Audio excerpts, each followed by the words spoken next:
राधा की 3 बहुएं थी। जहाँ उसकी 2 बहू बेहद अमीर घर से थी, वहीं एक बहू बेहद गरीब घर से थी, जिस कारण न सिर्फ उसे सास की बल्कि दोनों अमीर बहुओं के ताने भी सुनने पड़ते थे। रोजाना की तरह गरीब बहू रसोई घर के कामों में जुटी हुई थी। शिल्पा बहू, अरे ओ शिल्पा बहू, अरे ओ शिल्पा की बच्ची, कहाँ मर गई? आई माँ जी। हाथों में चाय लिए हुए शिल्पा हॉल में आती है। लीजिए माँ जी चाय। क्यों री मेरी गरीब बहू, चाय बना रही थी या बिरबल की खिचड़ी? इतना वक्त लगता है? माँ जी, अब घर बाहर का सारा काम भी तो इतना है कि दिन भर कठपुतली की तरह नाचना पड़ता है। अरे मेरे जमाने में तो एक अकेली लुगाई घर भर का काम नाच नाच के कर देती थी, और तुझे काम करने में दिक्कत हो रही है। मेरी दोनों बहू रानियों के लिए चाय क्या तेरा बाप लाएगा? माँ जी, दोनों देवरानी भी अब अपना हाथ पांव चला ही सकती हैं। क्यों, तेरे हाथ पांव में घुन लगा है? चुपचाप जा और चाय लेकर आ। जी माँ जी। सास की बात सुनकर शिल्पा रसोई घर आती है। जाने क्यों सासू माँ मेरे साथ ही ऐसा बुरा बर्ताव क्यों करती हैं। ऐसा जान पड़ता है मैं इस घर की बहू नहीं बल्कि बाई हूँ। आजकल के दौर में लोग उनसे भी बेरुखी से पेश नहीं आते होंगे। जाने ये 2 रिहायशी तितलियां ऐसी कौन सी पट्टी पढ़ाती हैं माँ जी को, जो माँ जी इनका तो गुणगान करती हैं और हमारी गरीबी की हंसी उड़ाने का एक मौका नहीं छोड़ती। खैर, दिल ही दिल कुड़ने से कुछ नहीं होगा, क्योंकि हम गरीब को तो पूछने वाला कोई नहीं होता। गरीब बहू की बेबसी उसकी बातों से साफ जाहिर हो रही थी। जहाँ गरीब बहू की दशा नौकरानी से भी बदतर थी, वहीं 2 बहुएं छोटी होने के बावजूद सारा दिन बस हुक्म चलाती। समय के साथ सर्दियों का आगमन शुरू हो जाता है।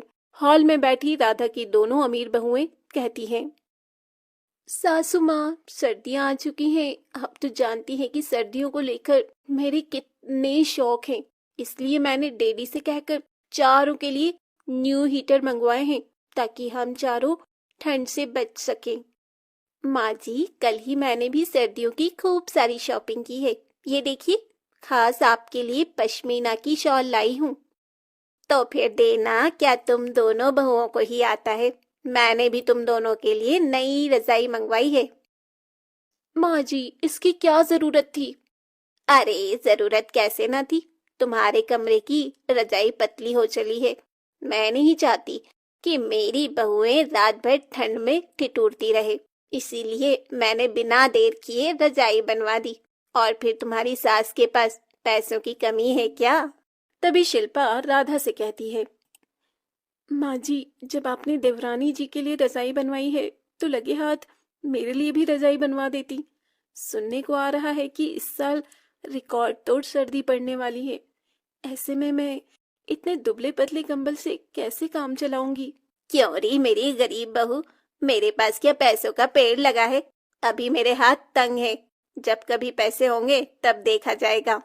मगर माँ जी, कुछ ही देर पहले तो आप कह रही थी कि आपके पास पैसा ही पैसा है। राधा का गुस्सा देखकर दोनों अमीर बहुएं मौके का फायदा उठाते हुए फूट डालना शुरू कर देती हैं।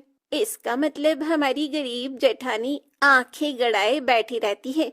बात बात पर हमसे बराबरी करना जरूरी है, क्यों जेठानी जी? पायल, तुम कोई सेलिब्रिटी नहीं हो जो मैं तुम्हारी कोई देखा देखी करूंगी। देख लीजिए माँ जी, हमारी ये गरीब जेठानी जी कहाँ का गुस्सा कहाँ उतार रही है। एकदम खराब बोल रही हो बहू। चौका बर्तन करने में मेरी गरीब बहू के हाथ जवाब दे जाते हैं, मगर बोलते वक्त जबान गज भर की हो जाती है। ऐसा कहकर राधा चली जाती है और दिव्या कहती है, हमारी सासू माँ की गरीब बहू, तुम चाहे कितने भी पापड़ बेल लो, लेकिन तुम हमारी जगह कभी नहीं ले सकती। हमारी किस्मत कोहिनूर हीरे जैसी है, और तुम उस गरीब गलीचे के समान हो जिसे देखकर लोग नाक बंद करते हैं। ऐसे ही कई सप्ताह बीत जाते हैं, जिसके साथ बेतहाशा सर्दियां बढ़ जाती हैं। जहाँ एक और अमीर बहुएं गद्देदार बेड पर भारी भरकम रजाई में मजे से सो रही थी, वहीं बेचारी गरीब बहू को सर्दी की सारी रात उस पतले दुबले कंबल में काटनी पड़ती है। अगले दिन सुबह होते ही शिल्पा फिर से घर के काम में जुट जाती है। इसके बाद जैसे ही वो बर्तन धोने के लिए किचन में जाती है, तो ठंडे पानी से उसके हाथ कांपने लगते हैं। जिसके बाद वो अपनी सास के कमरे में जाती है, जहां पर राधा रूम हीटर लगाए रजाई के अंदर बैठी होती है। तभी राधा शिल्पा से कहती है, अरे बहू, इधर उधर क्या देख रही है? मेरे कमरे में चोरी करने का इरादा है क्या? माँ जी, मैं तो पानी गर्म करने की मशीन ढूंढ रही थी।